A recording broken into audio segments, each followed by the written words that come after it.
হালাল স্বপ্ন পূরণের উদ্দেশ্যে কি উপায়ে দোয়া করলে আল্লাহর নিকট কবুল হওয়ার সম্ভাবনা বেশি থাকে? আপনার কোনো একটা বৈধ স্বপ্ন আছে, সুন্দর একটা চাওয়া আছে, অন্যায় কিছু না, এইটাকে আল্লাহর কাছ থেকে মঞ্জুর করাতে হলে আপনি কি করবেন? আমরা বেশিরভাগ মানুষ মনে করি দোয়ার এটা বোধহয় কোনো মন্ত্রের মতো, যে বিশেষ কোনো মন্ত্র শিখাই দিলাম, বললাম আর কাটাকাট হয়ে গেল। বিষয়টা সেরকম না।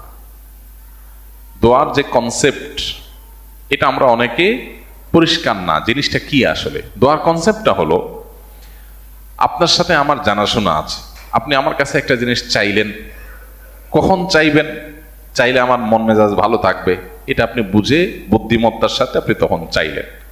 কিভাবে চাইলে আমি খুশি হব আপনি জানেন, সেভাবে চাইলেন, তাহলে সেক্ষেত্রে আপনি জিনিসটা পাওয়ার সম্ভাবনা জোরালো। তাহলে মূল জিনিসটা হলো আপনার সাথে আমার সম্পর্কের ব্যাপারটা। আপনার সাথে আমার কোনো সম্পর্কের ব্যাপার নাই, পরিচয় নাই, জানাশোনা নাই, আস্থা নাই, আমি আপনাকে কিছু চাইলেই যে দেব সেই ভরসাও আপনার নাই, কিন্তু আপনি এসে আমার সামনে একটা মন্ত্র পড়ে দিলেন আর আমি টপ করে আপনাকে দিয়ে দিব। বিষয়টা সেরকম না।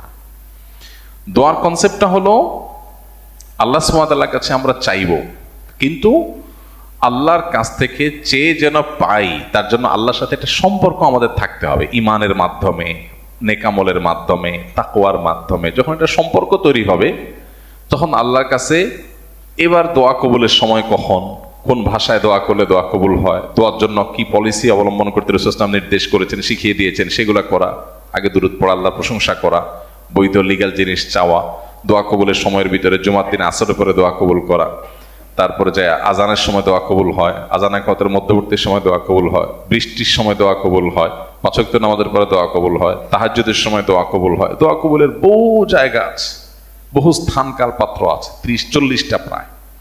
এ নিয়ে আমাদের একটা ভিডিও আছে, 30-40টা দোয়া কবুলের জায়গা হাদিসের আলোকে আছে। আপনি সেই জায়গাগুলোতে বিশেষ প্রায়োরিটি দিয়ে, আর এর বাইরেও জেনারেল টাইমে আপনি আল্লাহর কাছে দোয়া করবেন, কিন্তু মূল পুঁজি থাকবে কি, ওই যে আপনি আল্লাহর সাথে কানেক্টেড, আল্লাহর প্রতি বিশ্বাস আছে, আল্লাহ আপনাকে, আপনি সেটা বলতে পারেন, আল্লাহ আমি আপনার প্রতি বিশ্বাস রাখি, আমি ঈমান এনেছি, আপনি সমস্ত সমস্যার সমাধানদাতা, আমার বিশ্বাস আছে আপনিই পারেন।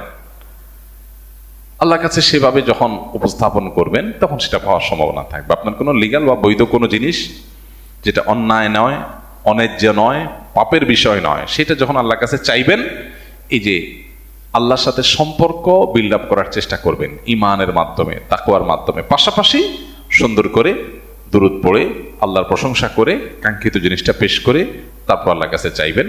দোয়া কবুলের জায়গা যেগুলো বললাম সেগুলোতে বিশেষ প্রায়োরিটি করলেন, ইনশাআল্লাহ আল্লাহ তাআলা আপনার দোয়া কবুল করবেন। আল্লাহ